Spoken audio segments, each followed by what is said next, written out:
Here we go with another prime example of when places start to become popular, it starts to become a stomping ground for chaos, ignorance, and also some other things like a spreading of STDs that's running rampant. Damn. Well, in case you missed it, Houston is now a spring break destination. Who knew? But it's bringing crowds and big business to H-Town. But social media is also revealing another side, an unfortunate side effect, chaotic street takeovers. So crowds like you're about to see them right here, they've been popping up all over the city, also forcing businesses to close early. Our Joy Addison went over to Edo to discover how those disruptions raise concerns for future events. This parking lot behind me is empty right now, but can you imagine hundreds of spring breakers blocking entrances, fighting and threatening businesses? Well, that's what happened Saturday night, and business owners say they're suffering the fallout of spring break in Houston. This video, too graphic to show in its entirety, shows spring breakers dancing in the street, purposely flashing passing drivers.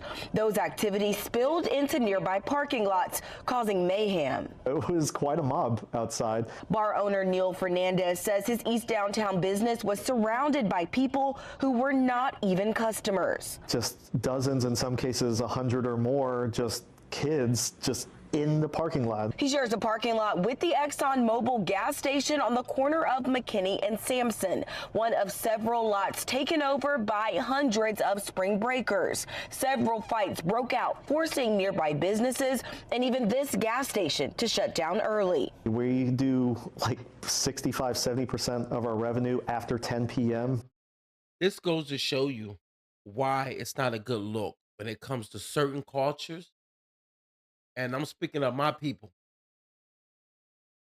We know how to have fun, but we also know how to mess a situation up when it comes to group outings like this.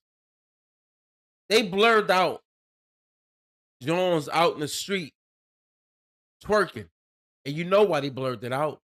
Because they were showing some things. Yo, I swear, man, when you see people do something strange for some change, it becomes so derogatory to the point you look at this and you say to yourself, what is actually going on? Like, what is actually going on? Like, what is really going on with the culture? Whereas though we continue, and when I say we, not me, but when I talk about my people, like, why do it has to continue to look like this? And what's sad is I should take part in this. Damn, man, we in sad times, man. We're a very late night business. Most of that's done after midnight, and our biggest night is Saturday night. And we cut that 12 a.m. to 2 a.m. time straight in half. So,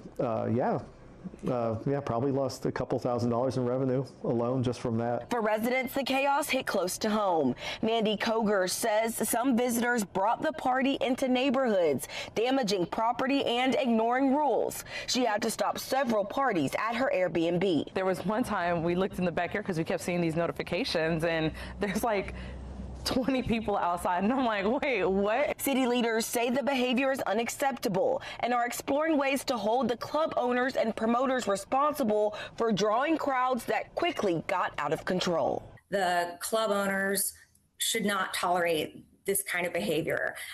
And when they do facilitate an environment like this, it's unfair to the residents of Houston. Now, business owners and residents here are urging the city to work with law enforcement to enforce some type of crowd control ahead of more events coming to this city like the World Cup. Reporting in East Downtown, Joy Addison, KPRC. First off, I understand that they're trying to hold the clubs accountable, but another problem is how can you hold clubs accountable for a situation like this once it's already out of hand?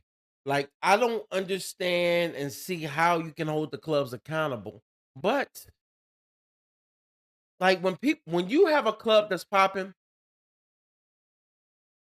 put yourself in the shoes of a club. If you got a club that's really popping and you got thousands of people outside and you know your capacity might be about maybe 1,500 in the club, and you got damn near 4,000 people outside, dog. They showed the strip club like that in Houston somewhere. I don't know where it was at, but come on, dog. Like, how you gonna be able to control that? How? The club's about making money. Not only about making money, they're about ripping people off. They was charging people $600 when they got full, and they was like, "Well, if you want to come in, we charging 600 now at the door." Man, look it up. It's crazy. It's crazy. Hey, now that y'all done had a good time up there in Houston, y'all done probably got high, y'all done got drunk, y'all done had an absolute blast. Now go to that clinic. Yeah, you niggas go straight to that clinic. Cause I know a lot of y'all done fucked something up there with no protection.